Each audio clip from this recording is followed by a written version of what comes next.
Mesdames, Messieurs, chers téléspectateurs, soyez le bienvenu dans Salon Patriotique, votre espace d'éveil citoyen, de réflexion collective et de dialogue franc autour de grandes questions qui concernent notre chère patrie, la République démocratique du Congo.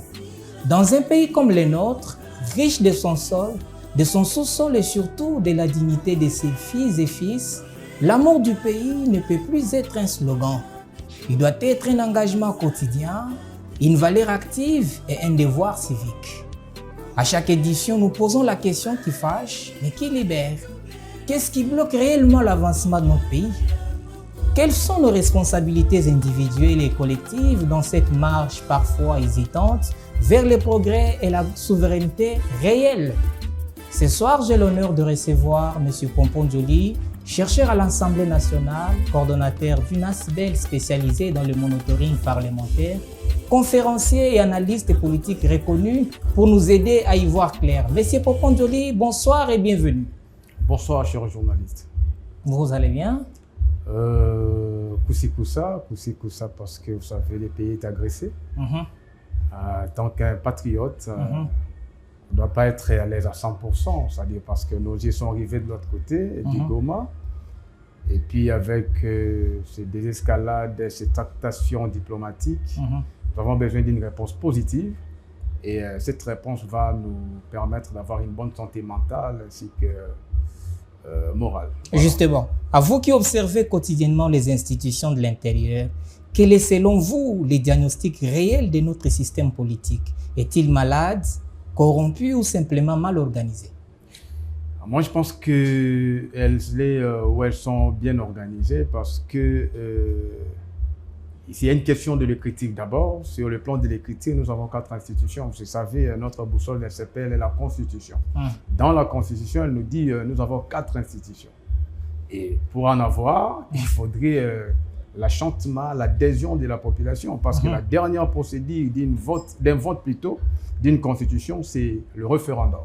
Et le référendum, c'est les peuples qui disent oui pour donner la force de la loi à la loi mère. Donc, cette loi nous parle des 4 institutions. Donc, la première institution, puis la plus grande institution, c'est l'institution présidente de la République, suivie des parlements qui est éclaté en 2 chambres, la chambre haute et la chambre basse, le Sénat et le Parlement et l'Assemblée nationale.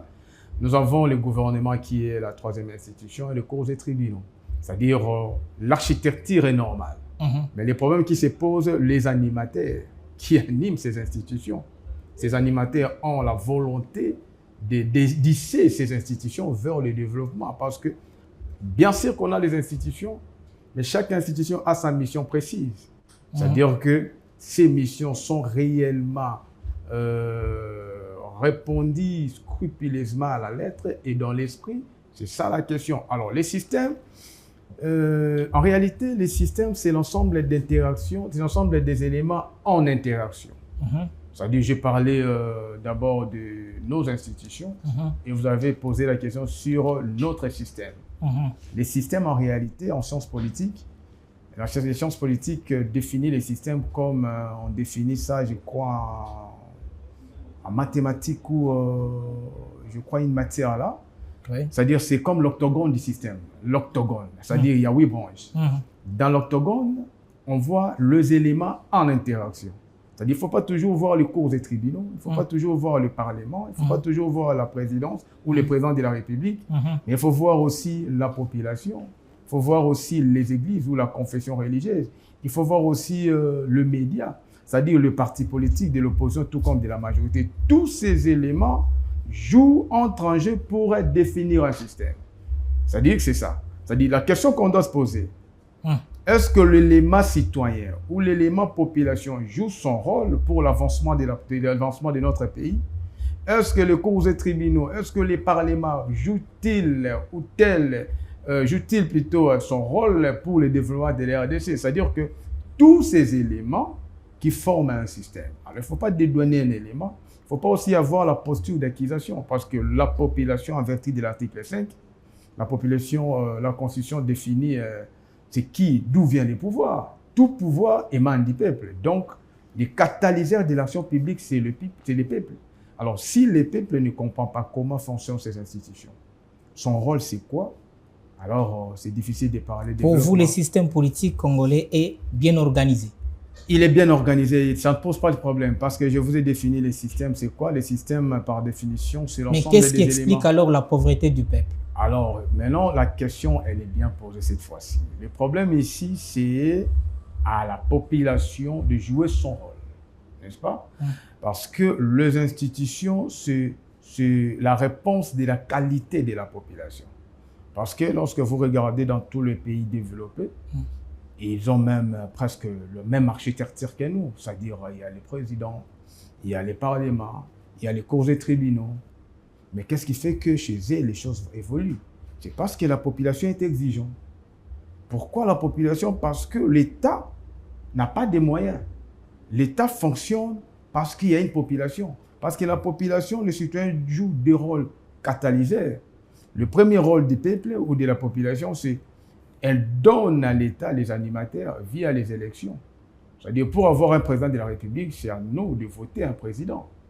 Pour avoir les présidents de l'Assemblée nationale ou les députés nationaux, c'est au peuple de donner, de doter à cette institution les animateurs. Pour avoir les cours et tribunaux, les animateurs, parce que vous savez, la Cour constitutionnelle, pour avoir les 9 juges, les présidents donnent 3, l'Assemblée, le Parlement donne 3, et puis, je crois, le gouvernement. Mais le gouvernement, il est l'émanation du peuple.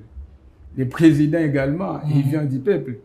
Les parlements également. Donc, ni tété l'achantement de la population, on n'aurait pas à répondre avoir... aux attentes de la population? Mais c'est ce qui j'en arrive. C'est-à-dire que, deuxième élément, le peuple joue un très grand rôle encore. C'est quoi le deuxième rôle? Il donne à l'État les moyens de sa politique, ce que nous appelons l'impôt, via l'impôt, et le budget, via l'impôt et les taxes. C'est-à-dire que, maintenant la question ici qu'on se pose, est-ce que le gouvernement, les parlements répondent-ils à l'attente, aux besoins spécifiques de la population? Je dirais sinon. Pourquoi? Parce que la population est aujourd'hui... Est-ce que le Congo, plutôt les RDC, nous avons encore une population? Il n'y a pas une population? Je ne pense pas. Je ne pense pas. Est-ce que le Congo... Parce que, en réalité, la population ou le peuple doit avoir comme boussole sa nation, sa constitution. Mais aujourd'hui, la population congolaise est définie par leurs leaders. C'est-à-dire, moi, comme je suis Yandi, s'il y a un leader de l'opposition et de ma province ou de ma tribu, tout ce qu'il va dire, c'est Alléluia, Amen. Et ça met à mal le fonctionnement du pays. Si le président de la République est Kassaïen comme moi, tout ce qu'il dit, je dis c'est Alléluia, Amen. Même s'il a pillé, si on vote un budget de 15 milliards, 18 milliards, si on a mobilisé 18 milliards, mais le président a, par exemple, il a dilapidé ça, au nom de ma province, je dois protéger ces présidents. Et alors, quand je protège les présidents, il y a encore d'autres provinces qui en souffrent, qui en pâtissent. Alors, ces provinces, les différentes provinces qui forment un État, vous voyez déjà? Donc, c'est-à-dire que le fonctionnement de l'État, ce n'est pas un sentiment. Le fonctionnement de l'État fonctionne sur base des textes. Et ces textes-là ont un pouvoir sur la population. Parce que la population a dit oui sur les textes. Et il ne faut pas voir les individus, il faut voir d'abord le pays. Comme le nôtre, il s'appelle la République démocratique du Congo, avec une superficie de 2 345 410 km². Plusieurs tribus, plusieurs provinces. Mais ces provinces-là, ça forme un parce qu'on n'a qu'une seule institution présidente qui porte la vision de tout un peuple. Donc, c'est-à-dire que lorsqu'aujourd'hui, s'il y a un couac, il y a des mécanismes que la Constitution nous dit de dire au président, attention, n'est-ce pas? Donc, moi, je pense que sur le plan des textes, il n'y a pas un problème. Les problèmes se trouvent... Les problèmes, c'est au niveau de la volonté politique. Et cette volonté politique est gangrénée au chef de la population congolaise. Vous savez, il y a un penseur qui est décédé, paix à son âme. C'est un prélat catholique, Monsengo. On a posé la question sur la situation de la RDC. Qu'est-ce qui fait que la RDC ne soit pas développée? Il n'a pas tergiversé, il a donné une simple réponse. La question, c'est l'homme congolais. Vous savez, justement, un grand homme aussi politique en avait dit à son époque que le problème du Congo, c'est la mentalité de l'homme congolais. C'est ça. Qu'est-ce que ça vous inspire, cette phrase? Est-ce une phrase, un constat lucide ou un aveu d'échec? Non, ce n'est pas un aveu d'échec, c'est ça. Parce que, vous savez, les poissons commencent à pourrir par la tête. Lorsqu'aujourd'hui, on vous nomme dans une fonction, une charge de l'État, le premier réflexe de la personne, de son entourage, papa, comme il tourne à Bisotolia. Sans oublier que lorsqu'on vous nomme, vous avez des obligations. L'obligation du résultat. D'abord, la première obligation, c'est ça, parce que les moyens sont là. C'est-à-dire, vous êtes nommé ici, voilà les cahiers de charges, voilà les job descriptions étaient là, vous êtes choisi parmi, et voilà ce que nous voulons de vous par rapport à cette institution. Mais le monsieur arrive, il louait une maison de 2 chambres salon, par défaut une maison de 2 chambres salon. Dans moins d'un mois, dans moins de 6 mois, il se tape une maison à ma campagne. Vous savez, le prix d'une maison à ma campagne, c'est 500 ou 800 000 $. Posez-lui la question, est-ce qu'il a attrapé cet argent? On connaît les salaires. Les salaires de nos dirigeants sont connus. Même si à un moment donné, il est occulte, on connaît. Mais posez-vous, même si on vous multiplie votre salaire x 10, dans 6 mois, vous ne pouvez pas avoir une maison de 800 000 $ à ma campagne. Et malheureusement, il détruit la maison achetée pour construire un immeuble. D'où sort cet argent-là? Mais l'État a des Comment moyens. ils font? L'État a des moyens parce que les institutions ont des fonds de fonctionnement, FF. Vous allez laisser la première des choses, il vient, il prend les FF, il utilise ça dans ses fins. Pour ses fins plutôt. Et il n'y a pas de mécanisme de suivi. Vous savez, Ah bon? à un moment donné, on a échangé avec un juif, un russe plutôt. C'était, je crois, le 2e calendrier des Malou Malou. Alors, pendant qu'on débattait, nous avons partagé la même thématique avec le monsieur. Et puis, il était émerveillé parce qu'il a compris que l'intelligence n'est pas l'apanage d'aucune race. Et il a dit ça ouvertement. J'avais une autre appréhension sur vous, mais j'ai compris que le Congo regorge aussi d'intelligence. Le Congo pond des génies. Mais qu'est-ce qui fait que vous ne développiez pas? Moi, j'ai une réponse. Celui qui avait le monopole de la parole, nous, on observe. Il a dit parce que chez vous, vous n'avez pas les mécanismes de contrôle. Vous savez, même chez nous en Russie, même un Américain, lorsque vous les dédouanez avec les mécanismes de contrôle, l'homme devient animal. Parce que par définition sociologique, l'homme est un animal. Oui. Mais qu'est-ce qui fait que... Est-ce que la démocratie, c'est parmi aussi les mécanismes? Mais oui, parce que l'homme est un animal. Alors dites-nous, vous qui évoluez dans les coulisses du pouvoir législatif, dites-nous qu'est-ce qui s'y passe réellement? Notre démocratie est-elle réelle ou simplement décorative? Non, non, elle est réelle. C'est quoi la démocratie? La démocratie, c'est le pouvoir du peuple, par le peuple, pour le peuple. Est-ce que le peuple en profite? La démocratie, c'est la nomocratie, c'est-à-dire nomos kratos, le pouvoir de la loi. Est-ce que la loi existe au Congo? La loi existe-t-elle au Congo? Oui. Vous avez posé la question si l'Assemblée nationale ou le Parlement. Le Parlement, c'est le pouvoir législatif. C'est-à-dire, il est là pour légiférer des lois. Il est là pour contrôler les lois légiférées par lui.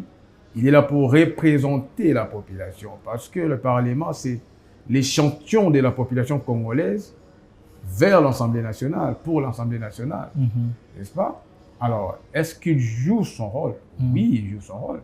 Quelles sont les lois qui ont été votées cette année, cela en faveur du peuple? Il y en a eu plusieurs. Il y en a eu plusieurs, mais je parle d'une seule loi. Parce que la loi, en réalité, on ne vote pas la loi pour voter. La loi doit rimer avec des réalités socio-culturelles d'un pays. La loi, c'est l'expression d'une âme d'une nation. La loi, c'est le comportement de la société qu'on a mis dans un corpus où on a pour réguler la société.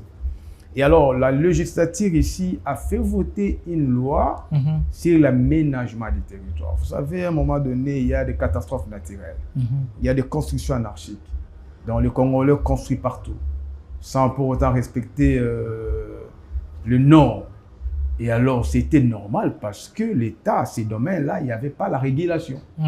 Il fallait doter à l'État une loi pour réguler, pour éviter des catastrophes et des constructions anarchiques. Et cette loi a été votée il n'y a pas longtemps, je crois, il y a 3 semaines passées. Et au niveau du Sénat aussi, c'est OK, je crois dans 2 semaines, le président doit promulguer ça.